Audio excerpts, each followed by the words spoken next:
विधानसभा निवडणुकीचा निकाल लागून 8 दिवस उलटले तरी सुद्धा अद्याप मुख्यमंत्री पदाचा निर्णय प्रलंबितच आहे।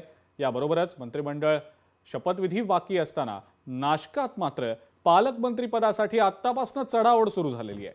छगन भुजबळ, देवयानी फरांदे, सुहास कांदे या तीनही नेत्यांच्या कार्यकर्त्यांकडून पालकमंत्री पदासाठी जोरदार मोर्चे बांधणी सध्या होतीये।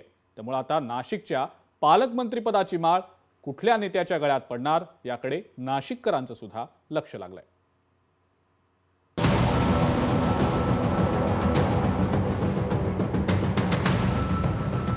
नाशिकच्या पालकमंत्री पदासाठी चढाओढ, छगन भुजबळांसाठी कार्यकर्त्यांकडून अभिषेक, देवयानी फरांदे, सुहास कांदे यांच्यासाठी बॅनरबाजी। कोण होणार नाशिकचा पालकमंत्री?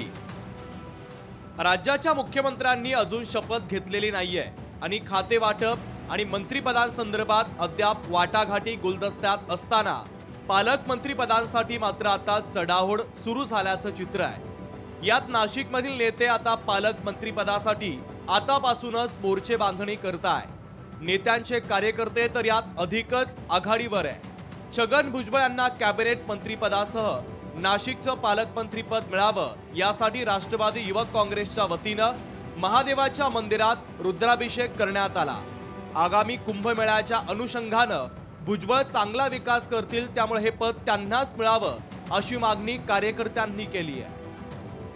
आदरणीय भुजबळ साहेब हे येवल्यातनं एकदम चांगल्या मतांनी निवडून आलेले आहे। त्यांना कॅबिनेट मंत्र्याचा दर्जाचं मंत्रिपद मिळेल, पण आमची अशी इच्छा आहे की त्याचबरोबर त्यांना नाशिकचे पालकमंत्री देखील पद मिळावं असे यासाठी आम्ही हे आज महामृत्युंजय मंदिरात रुद्राभिषेक केलेला आहे। नाशिक जिल्ह्यातील 15 विधानसभा मतदारसंघात सर्वात जास्त आमदार हे राष्ट्रवादी अजित पवार पक्षाचे असल्यानं भुजबळांच्या समर्थकांच्या वतीनं पालकमंत्री पदासाठी आग्रह धरला जात असला तरी दुसरीकडे मात्र भाजप आणि शिंदेंच्या शिवसेनेची इच्छा ही लपून राहत नाहीये।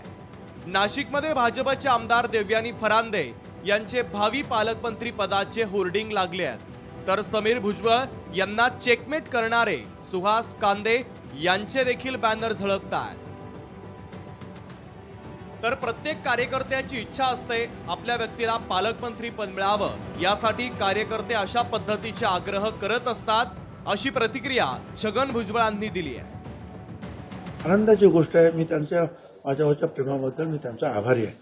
परंतु हे सगळे शेवटी जे आहे हे सगळे लोक बसतील, मग कोण कोण मंत्री होणार हे ठरवणार, कुठली कुठली खाती जाणार मग हे ठरवणार, मग ते झाल्यानंतर मग ते पालकमंत्री ठरवणार आणि तिन्ही पक्षाचे जे प्रमुख लोक जे आहेत ते एकत्र बसून ठरवतील। मंत्रिमंडळाचा विस्तार झालेला नसताना कार्यकर्त्यांना पालकमंत्री पदाचे डोहाळे लागल्याचं दिसतंय। मुंबई पुणे नंतर गतिमान शहर म्हणून नाशिककडे बघितलं जातं, त्यामुळे नाशिकच्या पालकमंत्री पदावर सर्वांचाच डोळा आहे। त्यात आगामी सिंहस्थ कुंभमेळ्याच्या पार्श्वभूमीवर नाशिकच्या पालकमंत्री पदाला महत्त्व असल्यानं कुठला पक्ष बाजी मारतो हे पाहणं महत्त्वाचं असेल।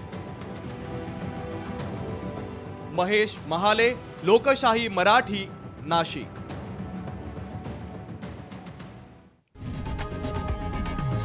लोकशाही मराठी ऐका, पहा, जागरूक रहा।